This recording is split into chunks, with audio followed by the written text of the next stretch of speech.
Eu estou aqui com vocês para estar falando de segurança pública, para estar trazendo para vocês esclarecimentos a respeito do caso Lázaro Barbosa. Infelizmente, o que nós vemos muito em alguns casos nos Estados Unidos e outros países, mas os brasileiros têm que saber e têm que entender que no Brasil existem também serial killers. Eu acredito que existam mais do que nós imaginamos e que todos os brasileiros, todos nós, a gente tem que estar atento para anormalidades e estar notificando para que uma pessoa com distúrbio, um serial killer, não saia por aí causando o mal que esse Lázaro Barbosa aí está praticando com a população do interior e da área rural de Goiás, de Brasília, aterrorizando, amedrontando todas as pessoas desesperadas com medo desse monstro entrar na casa delas e tomar a vida delas. Para vocês entenderem esse caso, para a gente entender o mais novo serial killer brasileiro, Lázaro Barbosa, a gente vai analisar a evolução da ficha criminal dele. Um brasileiro de 32 anos, o Lázaro já tinha sido preso já no ano de 2007, lá atrás, por homicídio e por estupro. E depois disso, de 2007 até agora, 2021, ele fugiu 3 vezes da cadeia, ele praticou diversos crimes e está há anos aterrorizando. Preso, fugiu, né? Mostrando a agressividade e a necessidade de ir contra o sistema. Em 2009, o criminoso migrou para Brasília. Então a gente tem a construção de um criminoso que foi preso num primeiro momento só num homicídio, mas que a polícia, o sistema não foi capaz de fazer ele cumprir a pena toda, já perdeu o medo e o respeito, e na sequência ele volta a praticar homicídio, pratica estupro e roubo. 2009. Em 2012... Lázaro e outros 3 presos se juntam e agridem um outro detento durante o banho de sol. É aí que eu vou contar para vocês que é uma coisa muito pesada. As cadeias do Brasil, a gente tem um sistema chamado seguro. O que seria esse seguro? O seguro é uma cela dentro da cadeia que ficam os presos que os outros detentos têm vontade de matar, praticar homicídio. Na sua grande maioria, nas penitenciárias do nosso país, esses são os estupradores. O que me chama a atenção nessa informação de 2012? O Lázaro, ele já estava preso por estupro. Então, ele tinha que estar numa cadeia somente de estupradores e ainda ter muito pouco acesso a pátio e esse tipo de coisa, que é o que acontece. Ele tem um caráter tão violento e tão agressivo que o meu entendimento aqui, a minha leitura, é que ele tinha o tratamento de presos normais que não praticaram estupro, que é um crime que a população carcerária abomina. Apesar de ser crime, a maior parte da população carcerária é contra o estupro. E o Lázaro, preso por estupro, passeava pelo pátio e ainda conseguiu dar gravata e espancar. Extremamente perigoso e violento, inclusive dentro da penitenciária. Aí vamos analisar, né? O Lázaro preso em Brasília. Na segunda fuga dele, na segunda fuga do Lázaro, ele fugiu porque ele teve direito ao indulto de Páscoa, a uma saidinha de Páscoa. Galera, a gente está aí aproximadamente no ano de 2013, a gente está hoje em 2021. Vamos dar uma analisada no laudo, no exame psicológico do Lázaro, que foi feito pelos psiquiatras forenses da cadeia, e o parecer do Ministério Público. Ambos totalmente contra a saidinha dele, mostrando que esse Lázaro não tinha a mínima condição de convívio em sociedade. Mas ainda assim, não sei por que o sistema concedeu a um homicida, ladrão e estuprador o benefício do indulto de Páscoa. Analisar. Laudo psicológico elaborado no complexo da Papuda. Características do preso Lázaro: agressividade, ansiedade e tensão, ausência de mecanismos de controle, dependência emocional, dificuldade em canalizar expressões e emoções, impulsividade, instabilidade emocional, possibilidade de ruptura do equilíbrio, preocupação com distúrbios sexuais e sentimento de angústia. Só tinha isso de transtorno, mais nada, só esses pequenos pontos. Ainda falou a psicóloga, o criminoso tem um histórico abusivo de drogas e álcool, além do comportamento do distúrbio sexual. Final do laudo, os psicólogos forenses extremamente competentes, aspas, percebe-se que o indivíduo, caso seja inserido no contexto social e ambiental ao qual pertencia antes da prisão, caso volte a conviver em sociedade, certamente retornará a delinquir nos mesmos crimes. A psiquiatra falou que não tinha a mínima possibilidade de colocar o Lázaro na rua. Esse parecer da psicóloga para a concessão da saidinha, ele ainda vai passar pelo parecer do Ministério Público. O Ministério Público tem que se manifestar em relação aos benefícios da LEP. Manifestou-se no ano de 2014 o Ministério Público do Distrito Federal. Nesse sentido, registrou-se que o sentenciado ainda não está apto a retornar ao convívio social.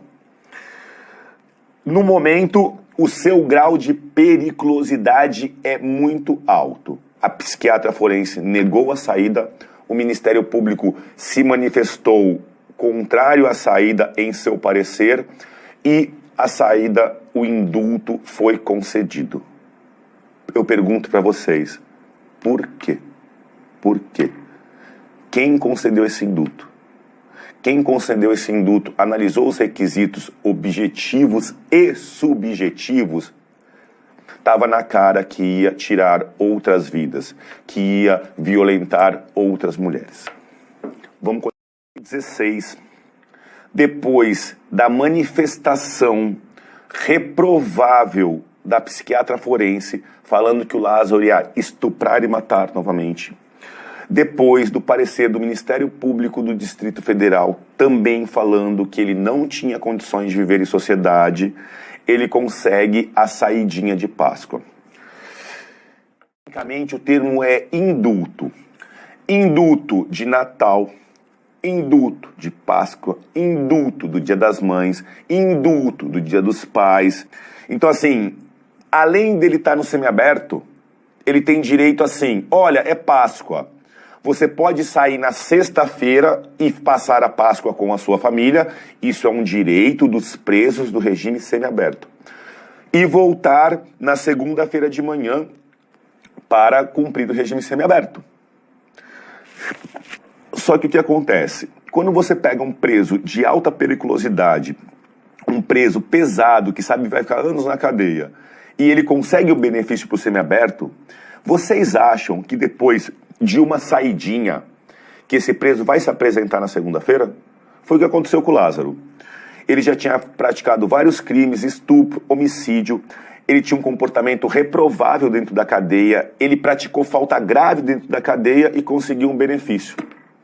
E esse benefício o viabilizou a ficar na rua de novo. A gente está em 2016 e em 2016 Lázaro Barbosa foge de novo das mãos do Estado. Depois da legislação penal brasileira soltar o Lázaro, a polícia duramente, em 2018, conseguiu recapturar ele. E a progressão criminosa do Lázaro não parava. Ele não para de praticar crime. Ouve só, eu vou dar uma lida aqui, ouve só. Em 2018, Lázaro foi preso por porte ilegal de arma de fogo, homicídio qualificado, novamente por roubo e novamente por estupro. A psiquiatra forense estava certa. A psiquiatra forense estava certa. Ele não tinha condições. Só que talvez o erro do sistema, o erro de quem concedeu o indulto, acabou com mais vidas. Fugiu novamente em 2018. Dessa vez, um buraco no teto. Ou seja, é um cara que não quer ficar preso. É um cara que não quer se render à lei e às autoridades. Chegamos em 2020. Estamos acompanhando o Lázaro desde 2007. A polícia de Goiás o indiciou por roubo mediante restrição da liberdade de 4 idosos, emprego de arma branca durante a tentativa de latrocínio em uma chácara. Na ocasião, uma das vítimas chegou a ser atingida na cabeça com golpes de machado. Então, assim, Lázaro foge em 2018, em 2020 ele ressurge, mais uma vez fazendo pessoas reféns e mais uma vez agredindo. No dia 26 de abril, o Lázaro ressurge novamente no Distrito Federal. E aí ele começa a ser ainda mais brutal. Ele rende uma família, pai, mãe e filho, deixa os pais trancados em um quarto da casa, leva a mulher até um matagal e estupra ela enquanto o marido e o filho ficam trancados. Não parou por aí. 17 de maio. Mais uma vez se aproximou de uma fazenda, entrou, rendeu todas as pessoas, 4 pessoas, mulheres e homens, fez com que todos ficassem pelados, trancou novamente os homens num quarto e fez com que as mulheres servissem uma janta para o monstro pelado. Eu não sei se dentro das dificuldades, da monstruosidade que ele tinha interesse em tentar se ressocializar ou se socializar à força, matando e estuprando as pessoas.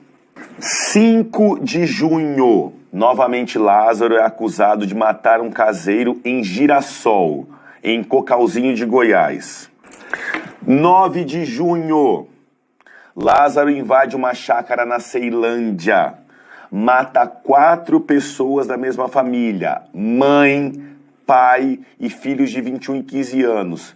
Detalhe, a proprietária da casa, a mãe, ela foi levada com ele matou os 3 na propriedade, levou essa mãe e ela foi encontrada quilômetros depois, morta nas imediações. A polícia está se esforçando muito, está fazendo um trabalho fantástico. Essa primeira operação que a polícia fez, eles contaram com cerca de 200 homens. 200 homens é um número considerável, parece ser. Mas eu acho que para uma busca em mata, para dar as mãos, uma busca em mata de um criminoso extremamente violento e perigoso para preservar populações policiais, a gente precisa ainda de mais gente, mas já é um número bem considerável. Eu quero cerco policial, mais uma vez, no último dia 15, o Lázaro invadiu uma fazenda e fez refém um pai, uma mãe e uma filha. Vocês já sabem, né, os hábitos desse criminoso. Ele ia levar todo mundo para a beira do rio e tirar a roupa. Só que a menina conseguiu pedir socorro para a polícia. A polícia veio para atender e ele entrou em confronto com a polícia e acertou um dos militares de raspão no rosto. Ainda no dia 15, depois de balear o policial, o Lázaro foi flagrado por um circuito fechado de câmeras, descansando, com roupas normais, bermudas, camisas, trajes e o detalhe, com uma mochila onde ele deve levar todos os equipamentos, os utensílios para ele tentar continuar fugindo da polícia e se escondendo na mata. Mais um detalhe, ele ainda força o caseiro desse local a dar comida para ele novamente. Lázaro mais uma vez trocou tiros com a polícia e continua foragido. Do dia para a noite e sai fazendo isso. Existe uma coisa chamada progressão criminosa. Então, conforme o criminoso ele pratica o primeiro crime menor, depois ele segundo maior e o terceiro, a tendência dele é ir do estupro para o homicídio, para o roubo, para o sequestro e sempre progredindo e praticando outros crimes. E infelizmente, vocês viram, ele conseguiu fugir 2 vezes, ele teve direito a indulto. Então, infelizmente, eu enxergo uma série de falhas no nosso sistema jurídico penal, tanto no sentido dele ter sido ter tido uma pena mais forte no primeiro crime, quanto no sentido de não identificar o potencial criminoso em série que existia ali e novamente colocar ele nas ruas. É isso aí, rapaziada. Curta, comente, compartilhe esse vídeo. Se inscreve aí no nosso canal se você quer receber mais cortes como esse. Se você tem canais para indicar também de podcast, para a gente cortar e comentar, deixa aí nos comentários. A gente quer saber de você. Sempre a gente vai seguir o que vocês querem. Valeu, rapaziada. Um abraço no coração. Obrigado!